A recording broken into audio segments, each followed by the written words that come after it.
Hello everyone, I am Kapila Taneja. I am recording this audiobook for a book called Joking Around Tao Insight into Life, written by Osho.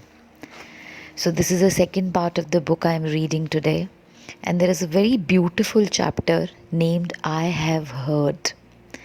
In this chapter, what I could understand is that Osho is basically trying to tell us that whenever we have a guru or sadguru in life, and when they speak something to us, they share something with us, how can we actually assimilate that knowledge? There is a different way to do it.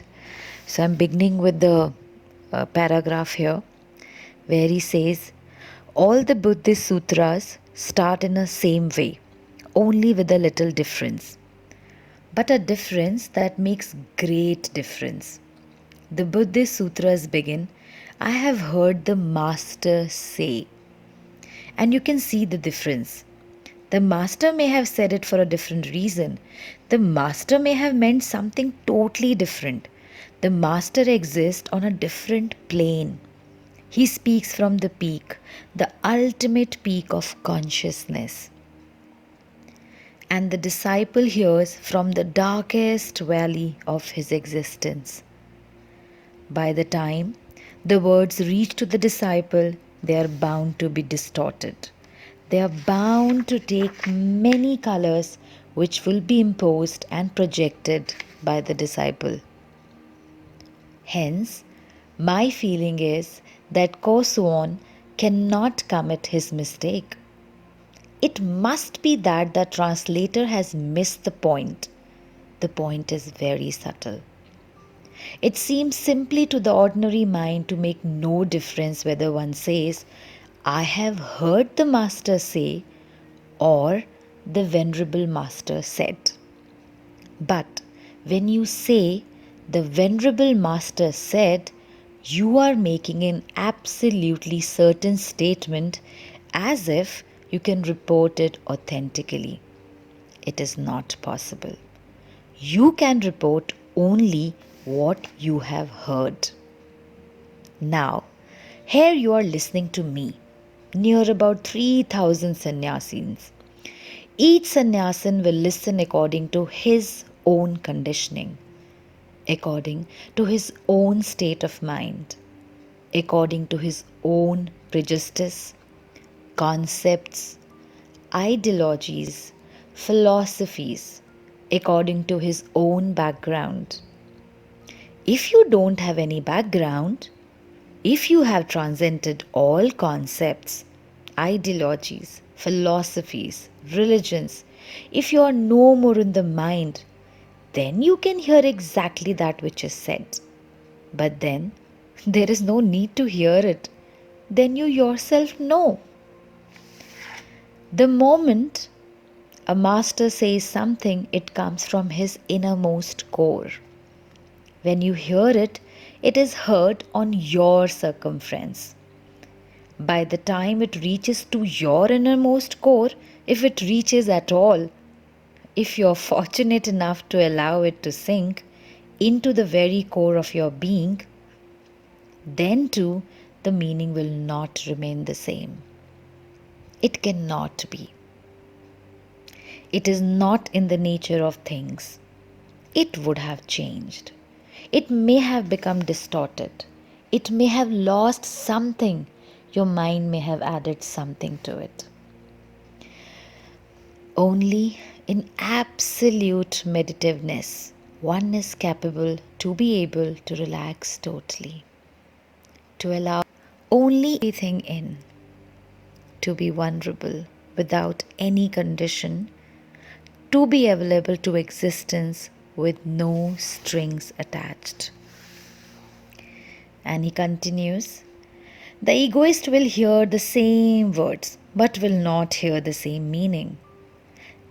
The egoless person will also hear the same words, but those words will connote a totally different meaning.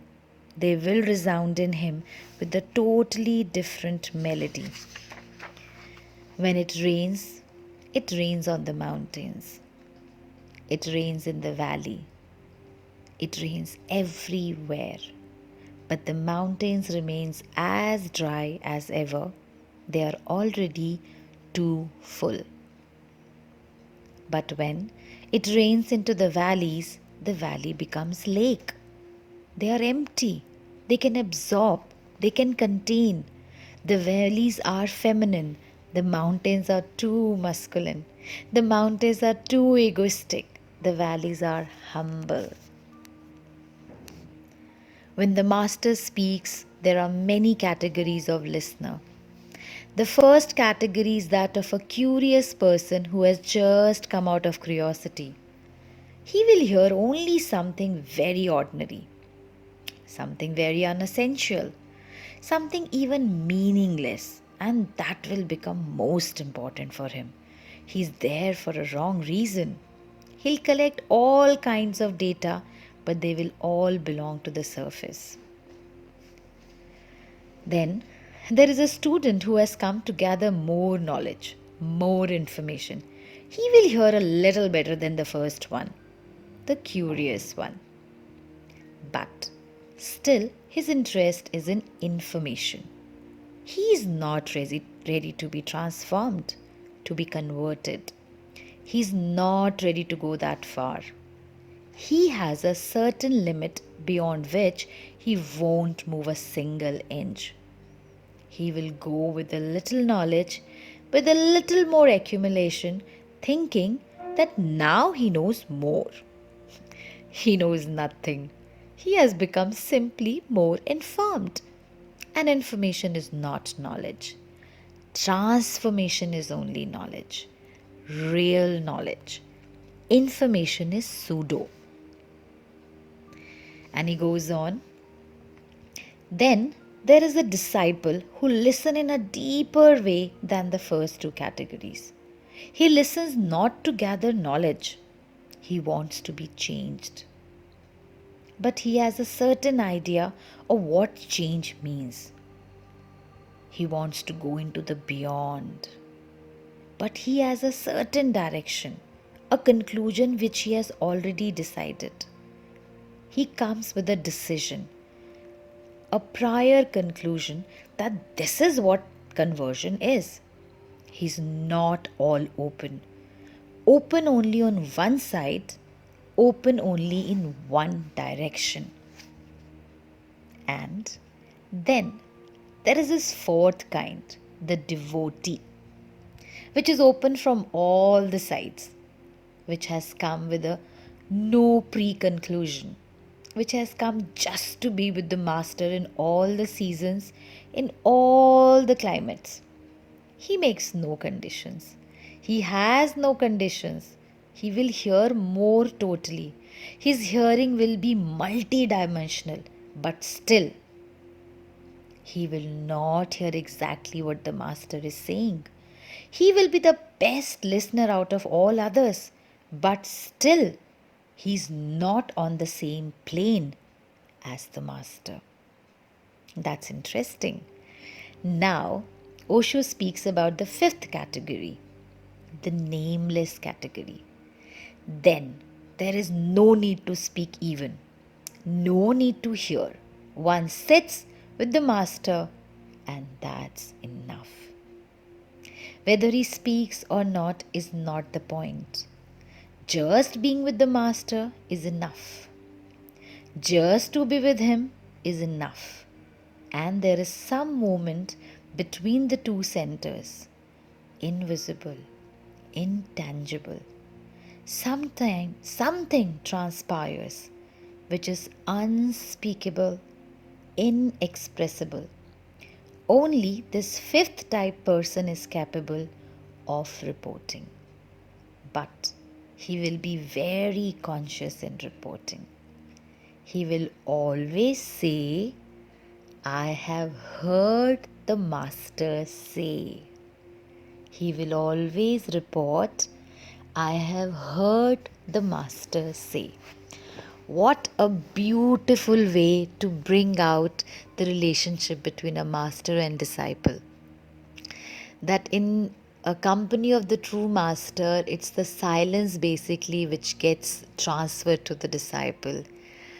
We might start with the words, we might start with the learning, we might be having some pre-conclusions, but what my learning from this whole paragraph or whole writing is that it's basically the silence. There are a lot of our ancient gurus who have been into silence for almost all their lives, and the people who used to just sit next to them, look at them, meditate with them, have got the best knowledge what no words can actually give them.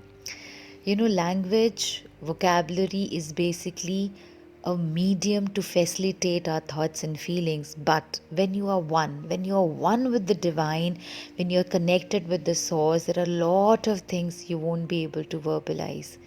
And that's your Sadguru.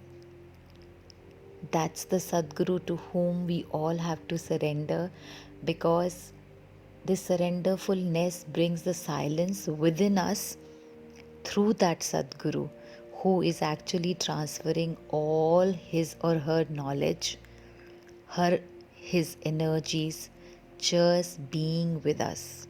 And we are actually getting his vibrations just by being with our Sadguru. So, no vocabulary needed, no words actually needed there. It's just being with the being. Thank you so much for listening to this audiobook. And if you like it, please comment. And if you want me to read for some other books, please do let me know. Reading is my passion. I would continue sharing the audiobooks of all the books I'm reading. Thank you, thank you, thank you. God bless us all.